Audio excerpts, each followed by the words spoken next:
किसी ने बड़ी कमाल की बात कही कि अवसर और सूर्योदय में एक ही समानता है।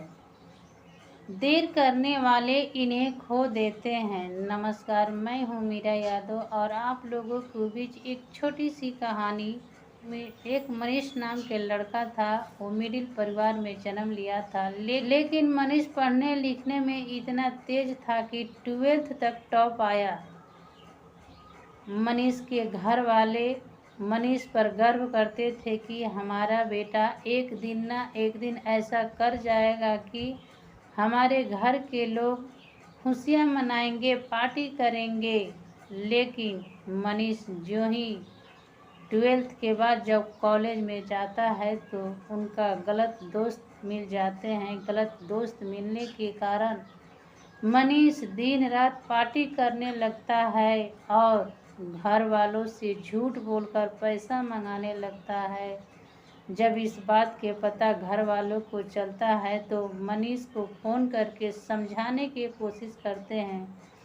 फ़ोन करने के बाद मनीष अपने घर वालों से कहता है कि मुझे समझाने की कोशिश मत कीजिए, मैं अपना लाइफ जीना जानता हूँ, आपकी बताने की ज़रूरत नहीं है। इतना बात घर वाले सुनते हैं तो चुप रह जाते हैं और मनीष जब साल भर बीतता है तो एग्ज़ाम देने के बाद जब एक विषय में फेल होता है तो मनीष को वहीं पर ईगो हट कर जाता है कि आखिर 12th तक टॉप करने वाले लड़का कैसे कॉलेज में आते ही एक विषय में फेल कर गया।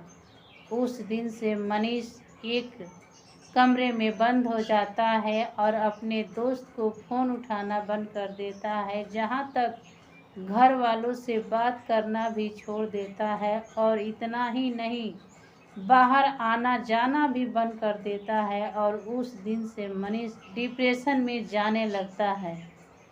तभी इस बात के पता 12th के प्रिंसिपल को लगती है तो प्रिंसिपल ने सोचने लगते हैं कि आखिर मनीष से मुझे बात करना ज़रूरी है और मनीष को इस डिप्रेशन से बाहर लाना मेरा कर्तव्य है।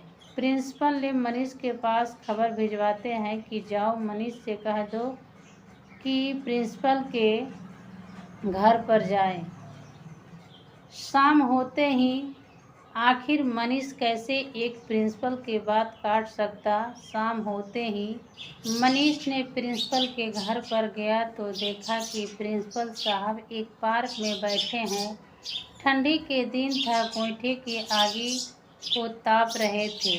वहीं पर मनीष जाकर खड़ा हो जाता है। तभी प्रिंसिपल ने पूछते हैं कि क्या बेटा, क्या चल रहा है। मनीष अपने मुंह से कुछ नहीं कहता है। इसी तरह 10-15 मिनट तक प्रिंसिपल और मनीष में कुछ बातें नहीं होती है। लेकिन थोड़ी देर बाद प्रिंसिपल ने अपने धधकती आग से एक कोयले की चिंगारी को बाहर फेंक देते हैं। चिंगारी कुछ देर तक धधकता है, उसके बाद से वो बुझ जाता है। तभी मनीष कहता है कि सर आप ये क्या कर दिए। तभी प्रिंसिपल ने कहते हैं कि कोई बात नहीं, फिर से इसे वापस लाकर ठीक कर देता हूँ। प्रिंसिपल ने उस चिंगारी को वापस आग में डाल देते हैं। कुछ देर के बाद वो चिंगारी फिर से धधकने लगता है और धा देने लगता है। तभी प्रिंसिपल ने मनीष से कहते हैं कि बेटा तुझे कुछ समझ में आया। मनीष ने कहता है कि नहीं। तभी प्रिंसिपल ने कहते हैं कि बेटा तुम यही कोयले की चिंगारी हो, तुम गलत संगति में पड़ा, मिट्टी में मिल गया, बुझ गया। अब तुझे वापस आना पड़ेगा। तुझे यही शर्त है कि गोईठे की तरह तुझे धधकना पड़ेगा, अपना लाइफ स्टाइल बदलना पड़ेगा, अपना दोस्त यार बदलना पड़ेगा। यही कहने के लिए, यही समझाने के लिए तुझे मैं यहाँ बुलाया था। अगर ये कहानी अच्छी लगी हो तो लाइक ज़रूर करें, चैनल को सब्सक्राइब अवश्य करें।